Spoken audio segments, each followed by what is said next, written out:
Et tout de suite, place au métier du jour. Chaque semaine, Pierre Chasseret vous présente en compagnie d'un invité un des métiers de l'univers de l'automobile. Aujourd'hui, on accueille Jean-Luc Côté. Bonsoir à vous.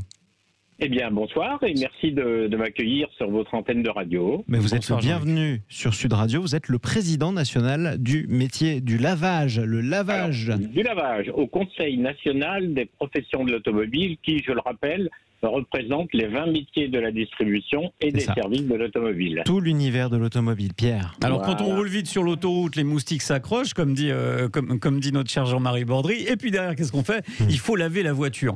Et absolument.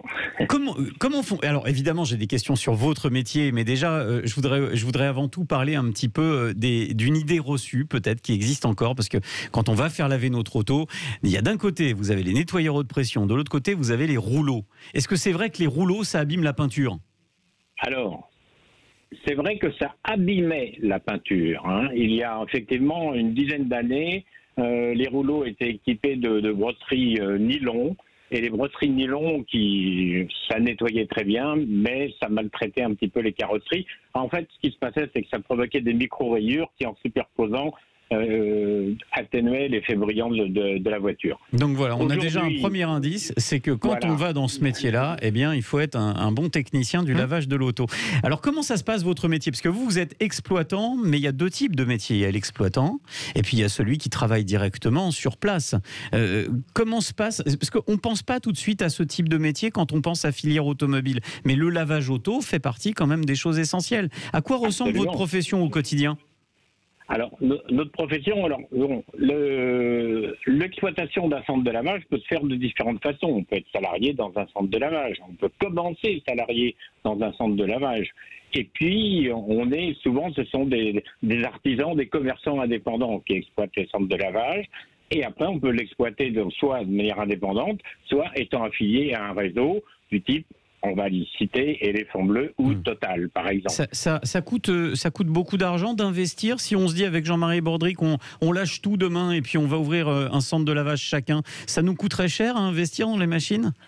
Alors, certainement plus que vous ne le pensez. Il faut compter à peu près 120 000 € hors taxe pour une piste de lavage sans le foncier. Ce qui est logique d'ailleurs, parce que quand on voit quand même la taille des dispositifs, le caractère technique, ça doit être compliqué aussi à entretenir, j'imagine, Jean-Luc Côté ? Alors, effectivement, c'est là que le métier intervient, quoi. Donc, en fait, pour être un bon exploitant de centre de lavage, il faut être un bon bricoleur, il faut le reconnaître, de manière à pouvoir faire face à tous les petits tracas du quotidien qui peuvent arriver, à pouvoir les résoudre presque en temps réel et améliorer la satisfaction du client. Une installation de lavage bien entretenue est une installation de lavage qui fonctionne bien et qui donnera satisfaction à la clientèle. Si je prends n'importe quel centre de lavage, on va prendre ceux qui sont les plus fréquents, si vous voulez, on est en équipe de combien ? Il y a combien de personnes derrière toute cette machinerie qui marche sans qu'on croise qui que ce soit ? Alors, oui, parce qu'on confond souvent. Alors, libre-service, ça ne veut pas dire qu'il n'y a personne qui s'en occupe. Par définition. C'est le mode d'utilisation côté client qui est en libre-service.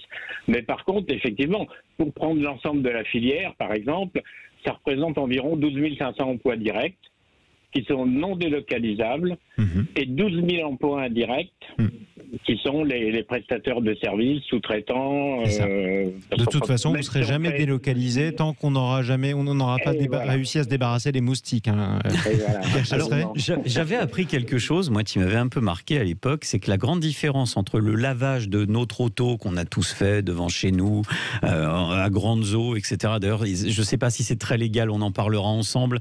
Il y a une grande différence avec les centres de lavage, c'est que vous travaillez en circuit d'eau fermé. C'est-à-dire que l'eau qui est utilisée, eh bien, elle est recyclée, elle est réutilisée à chaque lavage, c'est ça ? Non. On peut pas. Non. Certes, dans certains systèmes, oui, mais la plupart du temps, donc l'eau que l'on utilise, elle est décantée et filtrée. On la restitue dans les réseaux épurée. D'accord. Mais très peu de recyclage. Pourquoi ? Parce que notamment l'utilisation en haute pression nécessite une eau de qualité eau potable pour des raisons sanitaires. Et le sanitaire aujourd'hui, c'est quand même un élément important. Ah oui, surtout par les temps qui courent. Peut-être une dernière question, cher Jean-Luc Côté. Quand on n'est pas prêt encore à investir, à démarrer sa carrière dans un centre de lavage auto et qu'on veut juste être employé, par exemple, vous prenez à quel niveau de formation? Quel type de compétences vous accueillez?